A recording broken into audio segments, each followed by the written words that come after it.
Thousands of injuries occur every season, no matter what sport at any given time. From minor injuries such as a sprain to more serious, including torn muscles and broken bones, nothing has drawn more attention the past few years than concussions.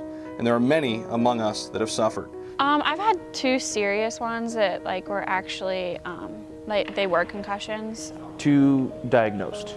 I had probably 6 or 7 concussions through my high school year. I think I've been diagnosed with 2. I think the only concussion I may have ever had while I was in college, my freshman year. I've had 3.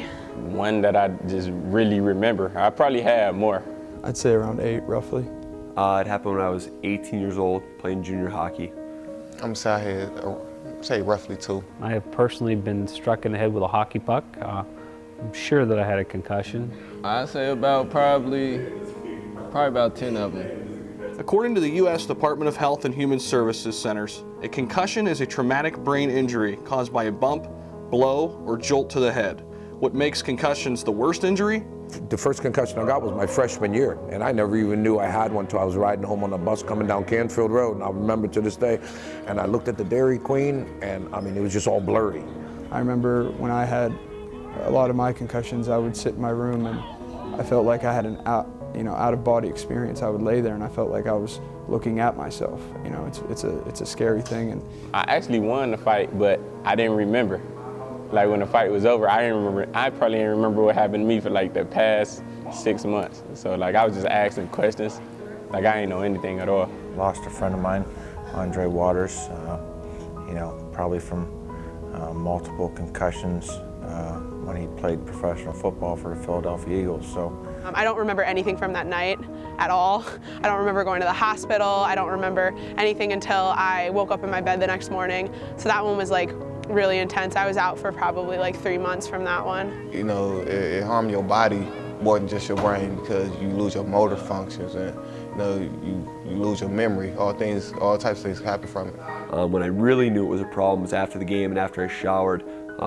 Felt like felt ill, felt like I was gonna vomit, felt sick to my stomach, and that was when I knew there was really an issue and decided to go to the hospital. I was a great speller, and now I can't spell that well. I recognize it, but I don't. When I'm typing a paper, I'll be like, oh, that's not spelled right, go back and change it. But I was never that way. I do remember the night that it happened when I got home, my roommates had to stay up and watch me and wake up every once in a while to make sure that I was okay, because I'm not sure if you fall asleep, I guess they're afraid that you won't wake up, which is kind of scary, but. And the whole time you just sitting there dazed, just looking around dang, what happened? Concussions come in different ways, whether they are minor or severe. When an athlete is diagnosed for the first time, another occurrence is more likely. But even with a potential career-ending and life-threatening injury, concussions often do not scare away athletes despite the symptoms and after effects. Sometimes, though, enough is enough. Mark Brandenstein, a former linebacker at Cardinal Mooney and Youngstown State, had to put his life over football, a decision he still ponders. I was in Pittsburgh, and he's the same guy looked at me, works with the Steelers guys for concussions, and he told me that I'm slowly getting slower in everyday life. So that kind of hit me a little hard and made me realize, maybe there is more to life than just the sport.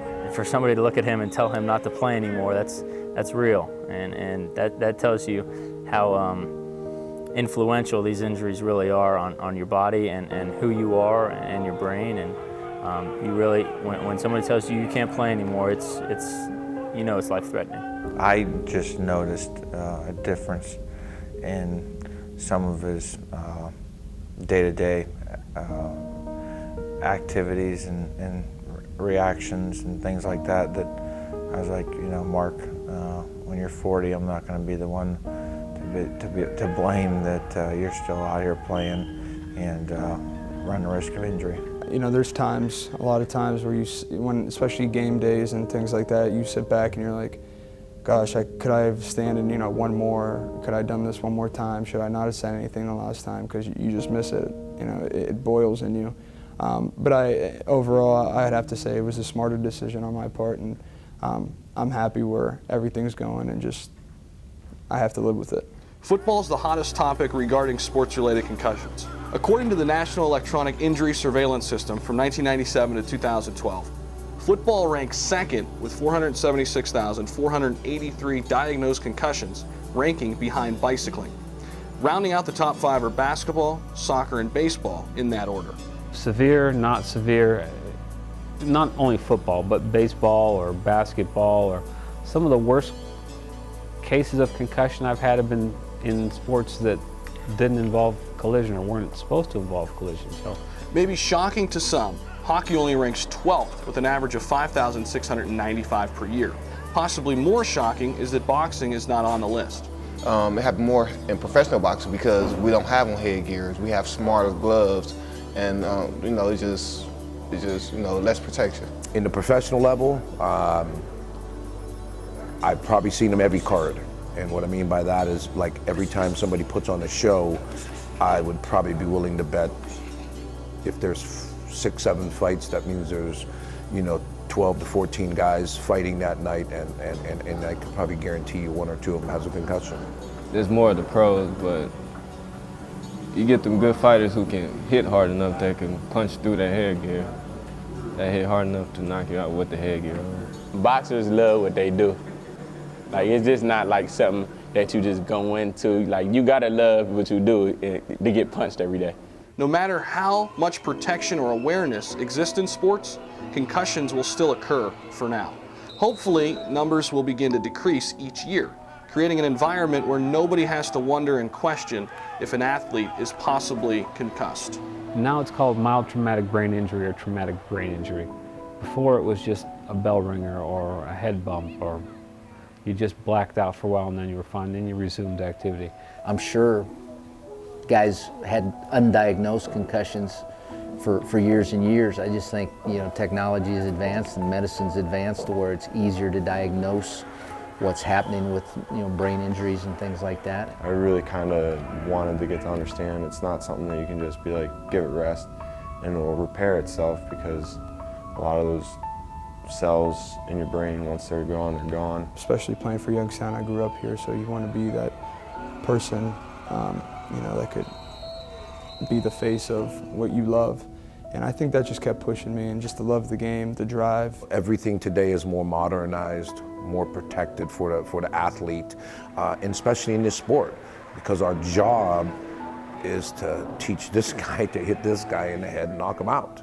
And it's terrible to say it like that, but it is. Your brain is one of the most important organs, obviously, because it's what makes you who you are. And when you damage that, you change who you are.